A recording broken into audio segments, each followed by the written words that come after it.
This is part B of the Khoodeelaar television channel, broadcasting on the internet under the banner of Baby Angel Geronimo Manifesto editions.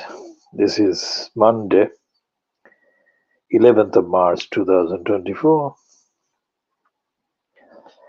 The Times, owned by the dirty digger Rupert Murdoch, and the Daily Mail, which is a rival commercially, both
and that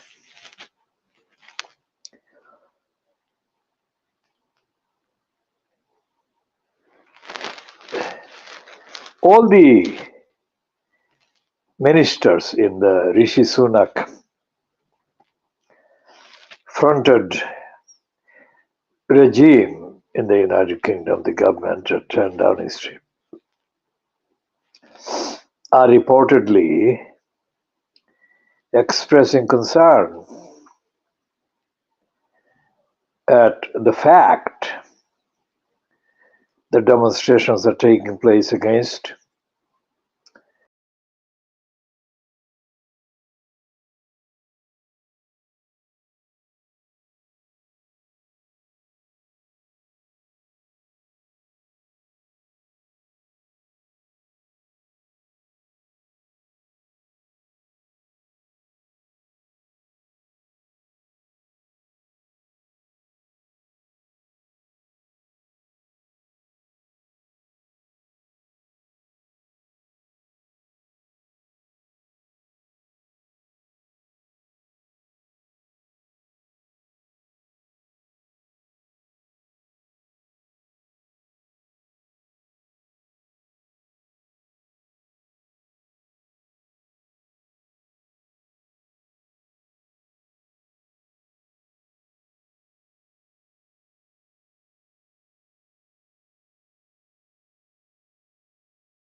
Charlotte Church, of course, has not directly responded to the criticism that she has been the subject of for expressing solidarity with the people of Palestine.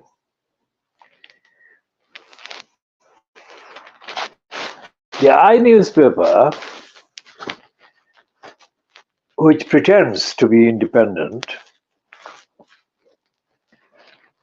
but is actually a version of the Daily Mail agenda narrative.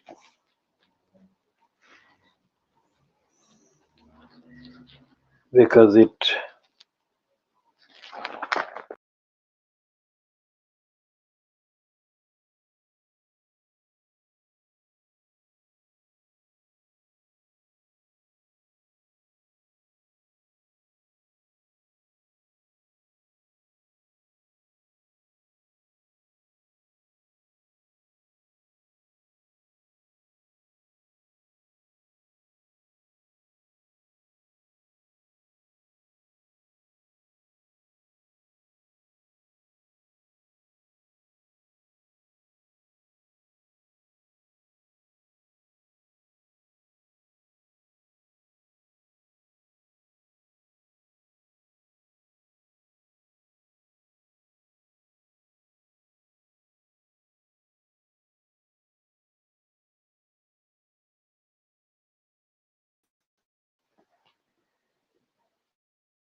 on pages 10 and 11, the pictures of ugly, pretty Cruella and the crook, Robert Jenrick, the shit, and Cammy Badenoch,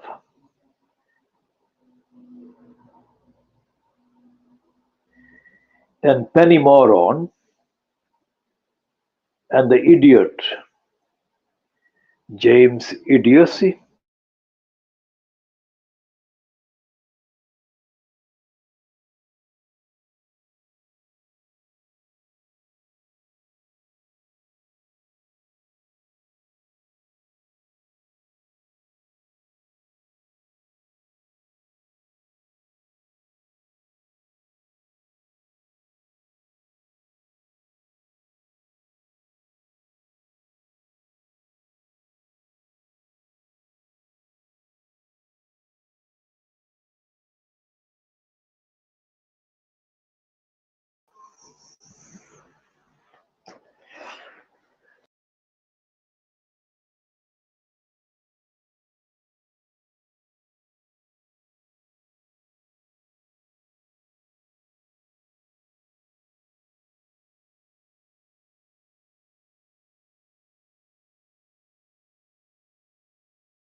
and it condemns them for spending any money on what it calls woke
In his latest promotion for the crook Boris Johnson, the evil warmonger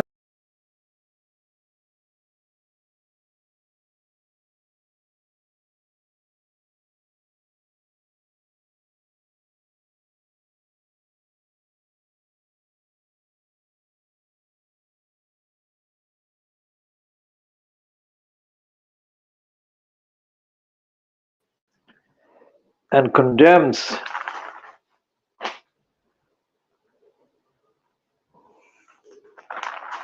David Cameron.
On page 18 of the Daily Mail today, Monday, 11th of March 2024, Andrew Pierce, notorious warmonger and criminal liar, says how Cameron tried to sabotage Boris's rise to top. This would be a heading in anticipation, if it was published in anticipation of charge by David Cameron of what would be Johnson's rise to the top. But this is not tenable because Johnson is condemned by 500 out of every 100% of observers as being the worst, the most dishonest incumbent in the post of Prime Minister in the name of the United Kingdom. And the crook Johnson doesn't deserve any space at all. And yet the Daily Mail festering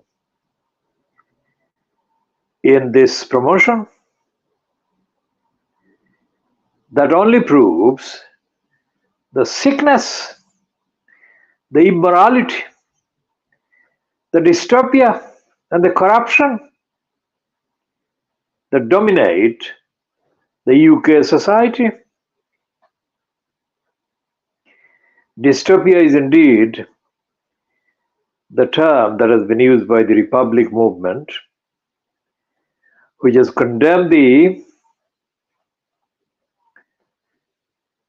news reported alteration of Kate Middleton's picture by Kensington Palace.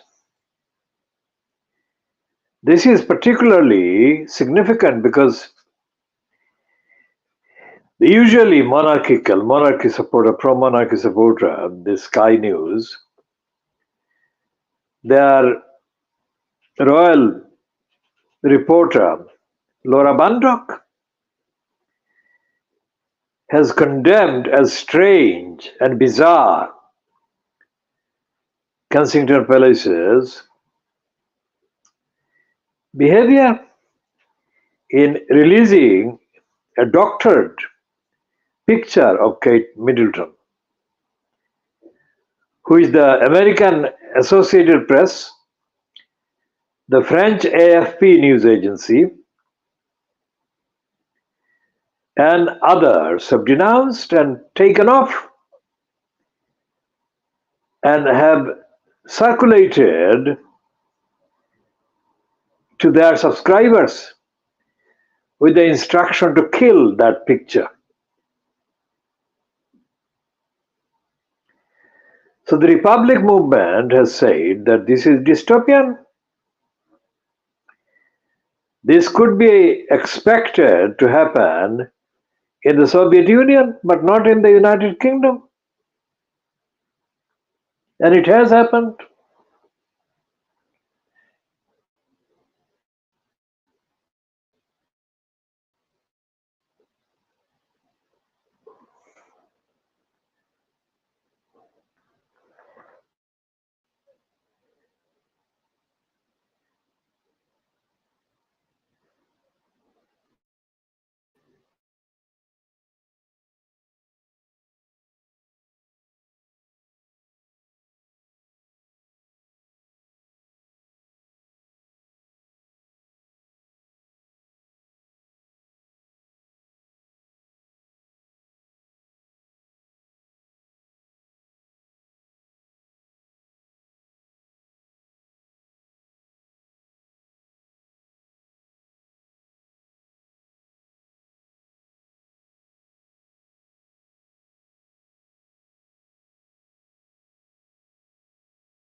Back to the attack on the councils by the Daily Mail.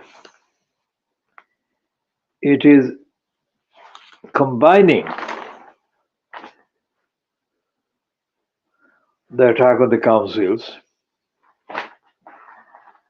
by adding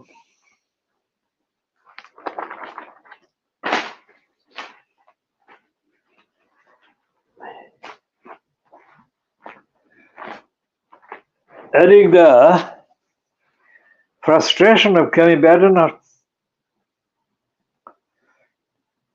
despite whose opposition to the homosexual campaign organization Stonewall has been kept on the list of recipients. And the two-page spread on pages 6 and 7 of the Daily Mail,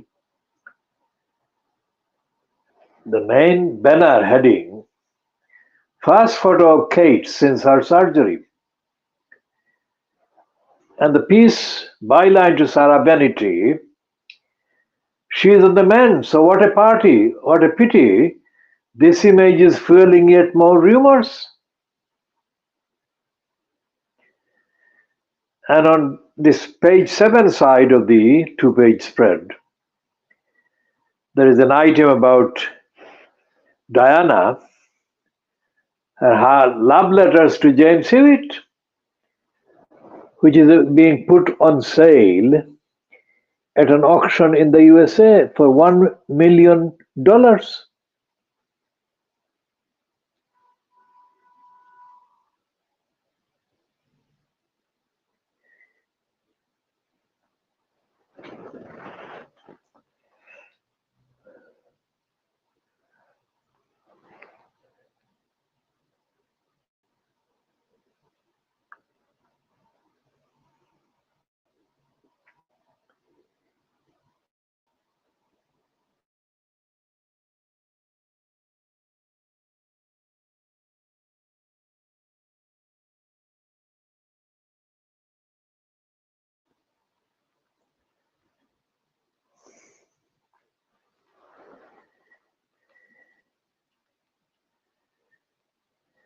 So Sarah Benity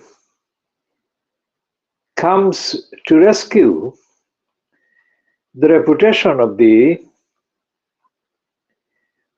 Kensington Palace by saying, "What a pity this image is fueling yet more rumors."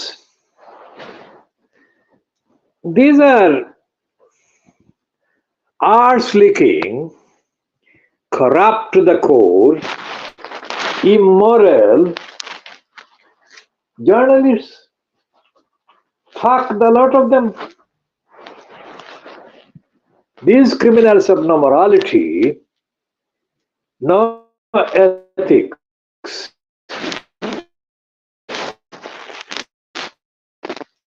no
So the extremist group behind mobs in Pakistan spread ideas to UK.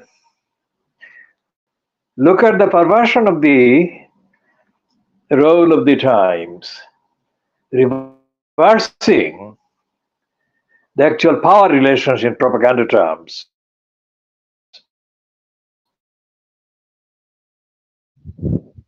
of the UK dominating, influencing the ideas in Pakistan. The extremist groups behind mobs in Pakistan spreading ideas to UK, which is very similar to lying line against Muslim areas in the UK these days, peddled by the likes of the otherwise almost Asian-looking Conservative MP Paul Scully, who corruptly and stupidly and without any foundation whatsoever spread the lie that parts of Tower Hamlets in East London were no-go areas, which is not the case at all. If anything, most of Tower Hamlets has got parts that are no-go areas for ordinary Muslims because of the festering criminality being operated by the Muslim-born, corrupt, criminal, ill-educated, stupid youths.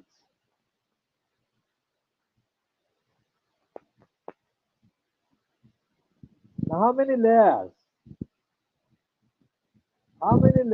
of factual misinformation are involved in this situation?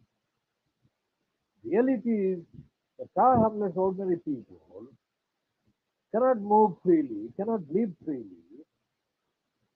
because of the overwhelming criminality in which Muslim-born youths are sunk in Tower Hamlets. And this is not a coincidence. This is not accidental. This is part and parcel of the criminal negligence, criminal complicity, criminal idiocy on the part of the local corrupt Tower Hamlets Council, fronted by the proven fraudster and liar Lutfi Rahman.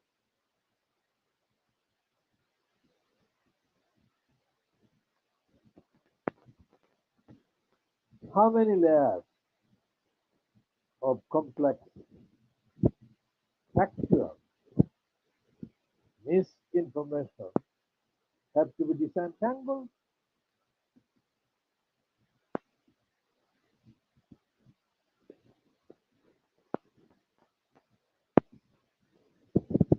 The Daily Mail, which runs this front page saying that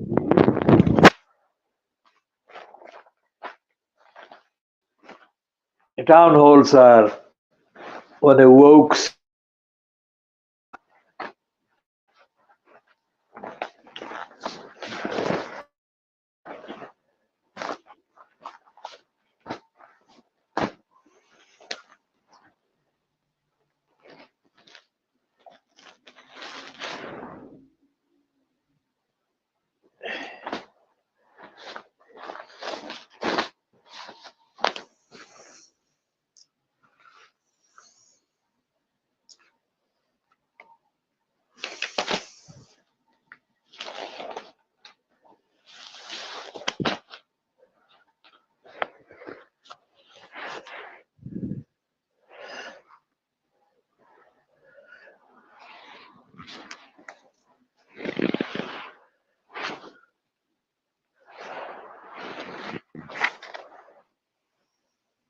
There is no mention. There is no mention of the fact that rather than being a speculation, ordinary Muslims in the Barabta hamlets are being obstructed, interfered with, and distressed by the free space given to the Muslim-born criminals who are being tolerated, encouraged, allowed to fester in criminality by the local corrupt Tower Hamlets Council. Extrapolate this to Newham, extrapolate this to Birmingham, extrapolate this to Bradford and other parts where significant numbers among the local demography are of Muslim origin. And you can find that the lack of dignity and respect between and among the Muslim population in all these areas is absolutely stinkingly high.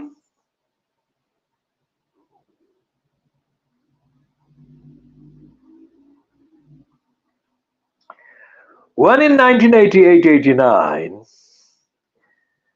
a group of very small number of Muslim protesting against the Satan Rushdie's satanic verses in Bradford set fire to a copy of the satanic verses. That then became and still remains the defining image of the Muslim so-called radicals in the United Kingdom.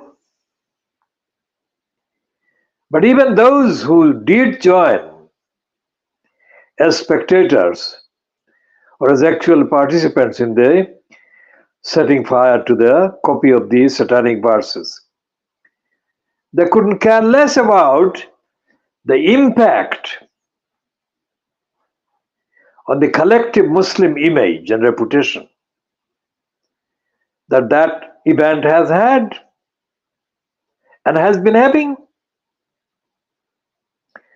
As the extremist group behind mobs in Pakistan spread ideas to UK shows, that is the Times today, Monday the 11th of March 2024, the image of Muslims in the United Kingdom is very much connected with the image of Pakistan. The image of Pakistan is in turn exaggerated manifold to overwhelm the image of India, which is reversing the actual proportion and the number of population, number of people in each country. India is many times bigger in terms of demography, in terms of the geography compared to Pakistan. But the image of Pakistan that is painted and portrayed and reported and distorted by the likes of the Daily Times in London is that Pakistan is bigger than India when it comes to mischief, not in terms of goodness. Whereas in India, human rights, as understood even by the West, by the Times, the human rights are violated many times more frequently, more ferociously, and more openly and more brazenly than human rights are violated in Pakistan. But that is not. Those violations are not reported, not represented here, either by the Times or the Daily Mail or the Financial Times.